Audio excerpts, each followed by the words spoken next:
Here we are. It's Friday. I'm on camera again. And I'm in my study where I write everything that I do for the blog. And I wanted you to know something. Today I want to do something for women because I've been up about 2 months. We have between 3,000 and 4,000 hits on the blog, and a lot of them are from women. Most of my questions that are coming in are from women. And I want to devote today's talk to women, to beauty and fashion. I also, before we start, 2 things. One is, I have a new book called How to Be Gay. Ask me about my book. If you really should read this. This is for the gays. And also women, there's a lot of advice on how to live your life here. I also, have a new novel called I Don't Kiss, which you better get right away because I have a brand new novel coming out in 2 weeks called Love in the Loire, which is a sequel to my book, The Sex Squad, and My Worst Date. So these are things that are coming up, and I would love to have you buy them. Anyway, I also want to give a credit today to my blog mistress, Jennifer Page. She is great. We just had a talk. She and I think exactly alike. Anyway, today I want to talk to you a little bit about fashion and beauty. I was the worldwide creative director for Revlon and Grey Advertising for 20 years. And I was also the international creative director in Paris for L'Oreal at McCann Erickson for 4 years. So when you do that kind of work, what you're doing most of the time, because it's international work, is you are studying constantly what are the directions for hair and makeup, clothes, everything for women, because you have to advertise, you have to put television commercials together, you have to do print advertising for magazines. That was then. A lot of other stuff now. But you had to project maybe a year ahead because a lot of the work had to be done way, way ahead because it was going out to places like Japan and the Southeast and it was all over the world. So you had to and they all wanted exactly the same advertising at the same time all over the world. So you had to kind of project. So I thought it'd be interesting for the women that are following my blog, they have a fashion projection as to what you might want to do with yourselves coming up. Things that I'm seeing that I think are interesting and not really much talked about. I just saw Tron coming back from South America last week on the plane, and I was very taken with it because there is a new actress named Olivia Wilde. This is not what Olivia Wilde looked like in the movie. She's the daughter of some famous people in England, and she has, of course, the face that everybody in Hollywood has now. Later on, I'm going to do a thing for you on why do all Hollywood actresses look exactly alike. Bette Davis and Joan Crawford did not look alike. Now everybody has the same face. Anyway, to make Olivia Wilde look a little different in Tron, she had a great haircut. I don't know whether it was her own hair or a wig, but this is a fashion thing I just found on. This is Chloe Sevigny, who is really blonde and not all that great looking, really.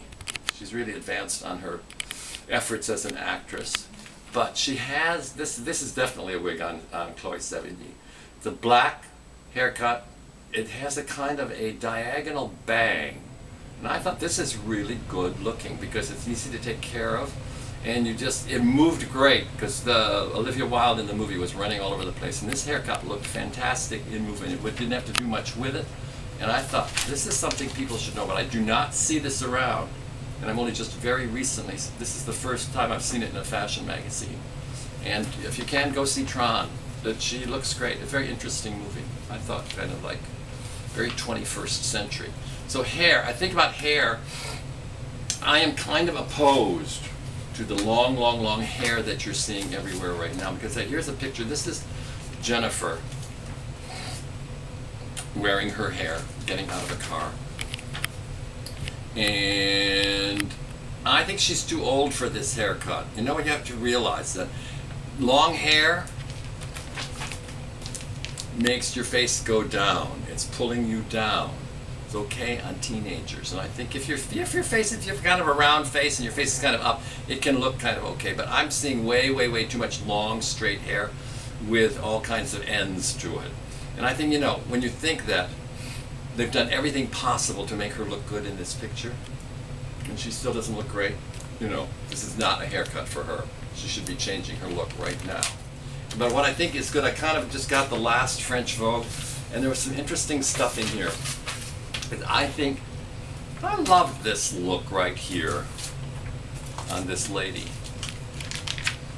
And I think, bangs, haircut that kind of hits somewhere below your ears, somewhere between your lower bottom of your ears and the top of your shoulders. is really makes you look good because it spreads your face out this way instead of this way. And you want to look this way. You'd like to go up. So this is a haircut that really makes people's faces rounder, upper, younger looking. I liked it a lot. Do not be afraid of being blonde. You know, all the time I worked for Revlon and for L'Oreal, women would come up to me and they'd say, "You know all about this kind of stuff. What should I do with my hair?" And I'd look at her and I'd think, you know, Kim Novak, cut your hair off and bleach it. You would look great. Then they spend about an hour explaining to me why that wouldn't work. So if you are resisting a new look and you're telling yourself why that wouldn't work for you, stop and think about it. Why wouldn't it work for you? Why don't you want a new look? Are you afraid of a too exciting new life? Go for it. Anyway, and I love this. This is a look too, and I think this is maybe a little less threatening, but I thought this new haircut looked excellent. All it is, it's just parted in the middle, down, and cut off right above the shoulders. But I think the blunt ends, because you know, I do, not against my will, but I occasionally work in drag. I did a Christmas show as Gilda Lily. I have this sort of third tier faded movie star thing I do. And in the advertising, you know, my hair looks a lot like this and it's flying. And somebody showed the advertising for the show just to a friend and she said, "Well, how does he get that hair to fly all the time?" Well, your hair will fly all the time. If it's a certain length, you have to think about it, because if it's too long, it hangs down, it pulls down, you don't have as much hair. You've got longer hair, but you don't look like you've got as much hair. You cut it off, it gives it body, it flies around. The more it flies around, the better you look. I was going to show you a couple more pictures from here, like this. This looks great, I think. You know, really good. And I'm going to tell you, I have one more thing to talk to you about today, which is lipstick. You know, we're big push on right now for very red lipstick, much redder than this. I'm not all for it, because you know, I don't know, I did a lot of research when I worked for Revlon and for L'Oreal, and you know, really lipstick, you have to understand something. In periods of time when women feel very confident and they're very equal and have equal power, it's all eye makeup. Egypt had women pharaohs. In Egypt, there was really no distinction between men and women. So lots and lots of eye makeup. Get a period of time like maybe Marie Antoinette in the 18th century when women really could not be king. In England, they had Queen Elizabeth, but in general, women could not take positions of power. Lots of mouth and cheek. You know, when women feel that they must be in control of men through how they look physically, you get mouth and cheeks and bosom. When women feel like they're okay, they don't have to be too cooperative with men, eye makeup comes up.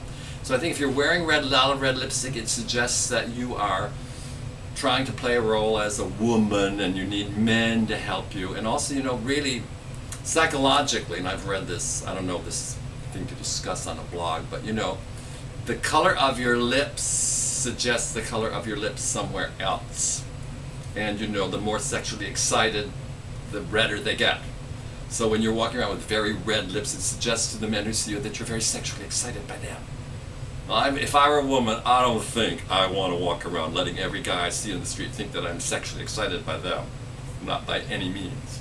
So it's just something to think about. If you're kind of dark and you're wearing eye makeup and red lips look great, fine. But don't feel like you have to wear red lips. And another thing that bothers me too right now, everybody's got them on all over the places. You know, you don't really have to. We've got a big thing with Kate Moss in here with, I don't know whether you can see this or not, but all the shoes she's wearing have these extremely high heels. You don't have to wear all those high heels. I don't really get it with the high heels. You know, I mean, it's another aspect of being a fragile, vulnerable woman, in that it's like binding your feet, you know. You're kind of staggering around, you're not really in control of yourself, and you need men. I don't like it. And I think that the whole new trend of wearing flats is excellent. Flats and sandals, fine. Why should you be staggering around, hardly able to stand up? I mean, that's how I feel. I feel like it's the 21st century. You know, and you've heard me rant and rave how I think this is the century for, you know, women. More than even, you know, gay liberation. I think it's women's liberation. I think women really are going to be equals in this century, and that's what I'm. But I think, you know, also one thing I learned in the old days, women wore a lot of makeup, fragrance, all that stuff really was for, you kind of were tailoring yourself to be appealing to men. That's not what you're tailoring yourself for now, is to be appealing to yourself. You look in the mirror and say, oh my God, I look great. You know, don't worry about what anybody else thinks. I really believe that.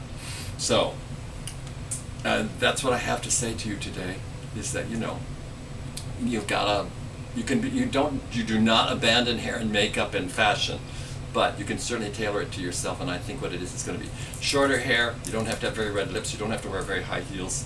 You can wear a lot of eye makeup. I think it's cool. All right? See you soon.